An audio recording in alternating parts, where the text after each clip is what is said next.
मुख्य अतिथि, मुख्य वक्ता और हमारे श्री हेमा भाई साहब, श्री पटेरिया जी और सदन में उपस्थित सभी विद्वज्जन और विद्वत के साथ साथ जो अपनी विद्वता के साथ समाज के ज्वलंत मुद्दों को उठाने की और उसके समाधान तक जाने की, अपने आवाज उठाने की क्षमता रखते हैं, ऐसे सदन को मैं यहाँ से प्रणाम करती हूँ। विषय है समलैंगिकता, जिसके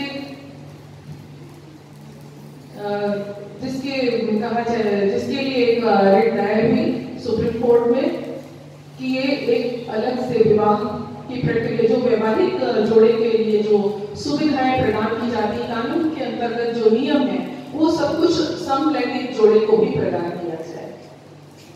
सुप्रीम कोर्ट ने भी इसमें जल्दी दिखाई है और उन्होंने कहा है हम इस पर विचार करते हैं।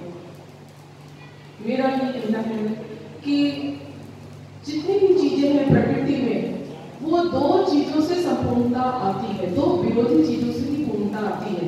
अगर हम कहें कि सिर्फ दिन हो तो क्या हम जी सकते हैं? दिन रात, उत्तरायण दक्षिणायन, नॉर्थ पोल साउथ पोल, ठंडी गर्मी, आप ये सर्किट जो देख रहे हैं, इसमें आप देखेंगे प्लस माइनस, इलेक्ट्रॉन प्रोटॉन,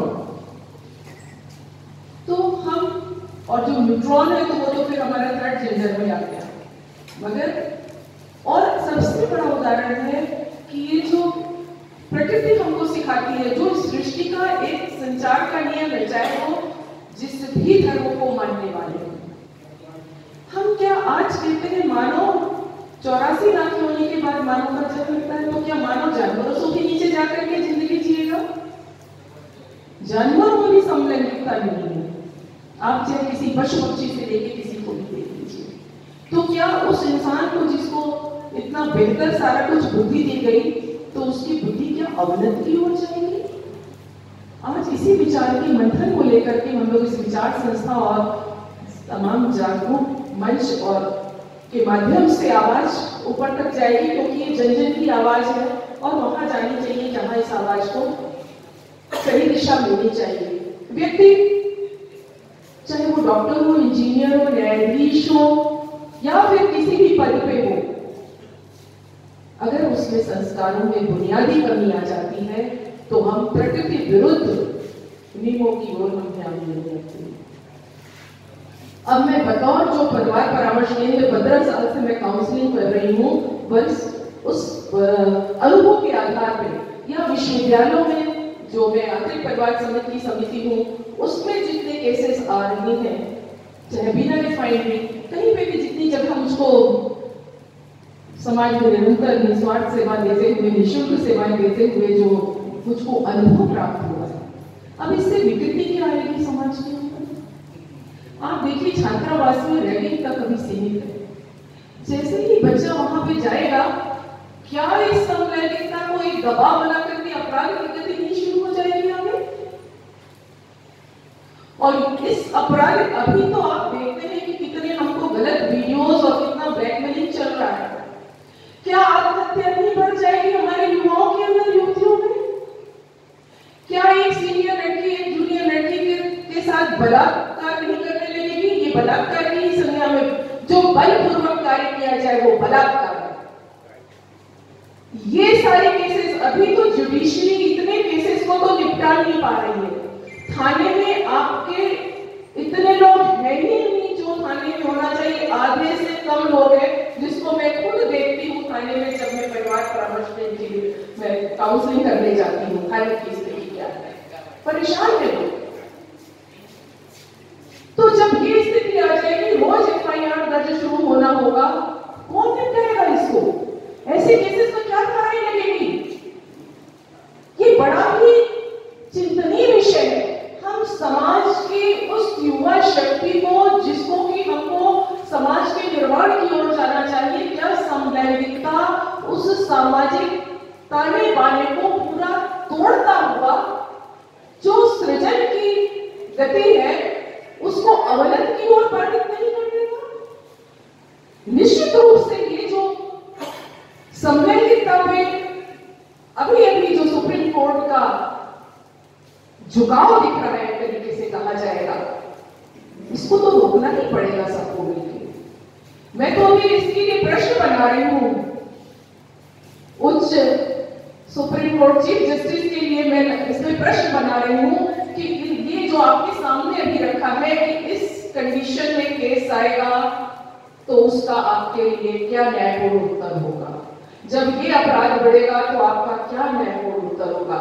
ऐसे 50 प्रश्न हम उनके पास भेजने वाले हैं, क्योंकि वो न्याय की प्रक्रिया तो वहां से कितने लाखों केस पेंडिंग है, आप उनकी ओर ध्यान नहीं दे पा रहे। और कम से कम आप न्यायिक प्रक्रिया में बैठे हुए हो तो आपको ये समझना चाहिए कि कोई भी निर्णय लेते समय क्या इससे हमारे सामाजिक क्षति तो नहीं होगी, अपराध तो नहीं बढ़ जाएगा, हमारे न्यायालय का बोझ तो नहीं बढ़ जाएगा। इतना ही हम जहां बैठे वहां हम सोच लेते।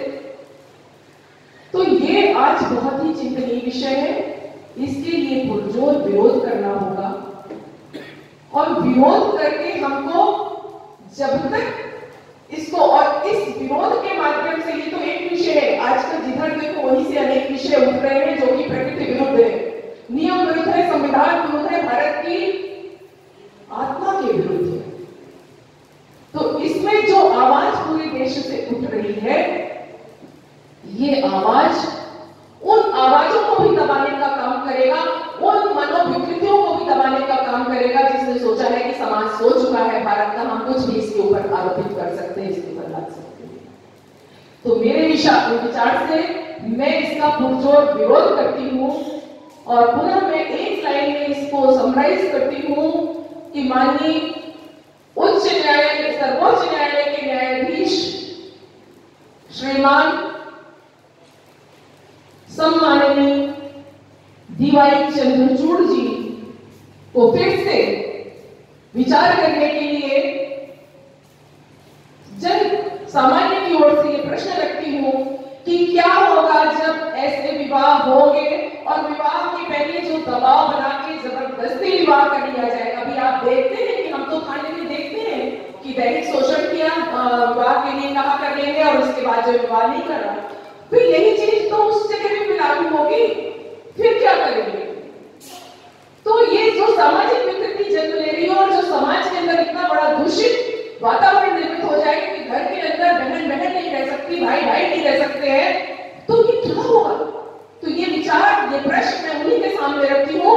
ऐसी समस्याएं आने पर भविष्य में इसका समाधान न्यायालय क्या करेगा।